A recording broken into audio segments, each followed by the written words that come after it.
సంవత్సరాల తరబడి ఎన్ని మందులు వాడినా మీ మోకాల నొప్పులు తగ్గట్లేదా? ప్రాణ పెయిన్ క్లినిక్ లో అత్యాధునిక చికిత్స. నమస్తే, నేను విజయ్. అమరావతిలో ముఖ్యమంత్రిగా నారా చంద్రబాబు నాయుడు గారు ప్రమాణ స్వీకారం చేసిన తర్వాత ఇప్పుడు అందులోనూ కూటమి ప్రభుత్వం అధికారంలోకి వచ్చిన తర్వాత మొన్నటి వరకు మొత్తం అంతా కూడా పిచ్చి పిచ్చి మొక్కలతో రకరకాలుగా ఒక అటవీ ప్రాంతాన్ని తలపించే విధంగా ఉన్నటువంటి అమరావతిలోని సీడ్ యాక్సెస్ రోడ్డు ప్రస్తుతం వెలుగులు జిమ్ముతోంది.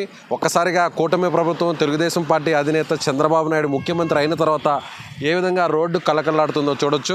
సో అధికారంలోకి వచ్చిన రోజు నుంచి కూడా మొత్తం ఇక్కడంతా కూడా గతంలో ఎక్కడా కూడా మనకు పైన కనిపిస్తున్నటువంటి స్ట్రీట్ లైట్స్ ఏవైతే ఉన్నాయో, సెంట్రల్ లైటింగ్, ఇదంతా కూడా గతంలో 5 ఏళ్ల పాటు ఆఫ్ చేసినటువంటి పరిస్థితి. అయితే ఒక్కసారిగా అమరావతిలో తిరిగి మళ్ళీ తెలుగుదేశం ప్రభుత్వం అధికారంలోకి వచ్చిన తర్వాత అధికారులందరూ కూడా పూర్తి స్థాయిలో ఇక్కడ వెలుగులు చిమ్మే విధంగా కూడా సుందరంగా ఈ మార్గాన్ని తీర్చిదిద్దినటువంటి పరిస్థితి. సో చూడొచ్చు, గతంలో ఎంతో నిర్మానుషంగా చీకటిగా ఉన్నటువంటి ఈ రోడ్డు, సీడ్ యాక్సెస్ రోడ్డు, ముఖ్యంగా రాజధానిలోని ఈ ప్రాంతం మీద గుండగానే అక్కడ తుళ్ళూరులో ఉన్నటువంటి, వెలగపూడిలో ఉన్నటువంటి సచివాలయం కావచ్చు, అసెంబ్లీ కావచ్చు, అన్ని ప్రాంతాలకి, హైకోర్టు కావచ్చు, ఈ ప్రాంతం గుండంగానే నిత్యంగా వందలాది వాహనాలు ఇక్కడి నుంచి ప్రయాణించేసుకోవడం పరిస్థితి. మెయిన్ సీడ్ యాక్సెస్ రోడ్డు, ఈ ప్రధానమైనటువంటి రహదారి ఇప్పుడు సర్వాంగ సుందరంగా మారుతుంది. రానుబోయేటువంటి రోజులంతా కూడా మరింత సుందరంగా మారేటువంటి అవకాశం ఉంది.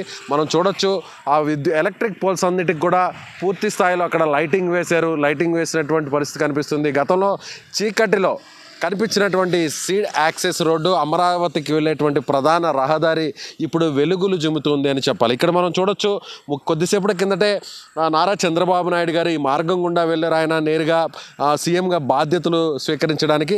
రోడ్డుకి ఇరువైపులా అంతా కూడా ప్రజలందరూ కూడా, అమరావతి ప్రాంత ప్రజలు, రైతులు అందరూ కూడా ఆయనకు పూలతో స్వాగతం పలికినటువంటి దృశ్యాలు మనకు కనిపిస్తున్నాయి. మొత్తం ఈ సీడ్ యాక్సెస్ రోడ్డు అంతా కూడా కిలోమీటర్ల మేరంతా కూడా ఆయనకు పూలతో స్వాగతం పలుకుతూ అమరావతికి వెళ్ళినటువంటి పరిస్థితి ఉంది. సో ఇప్పుడు అమరావతి వెలిగిపోతుంది.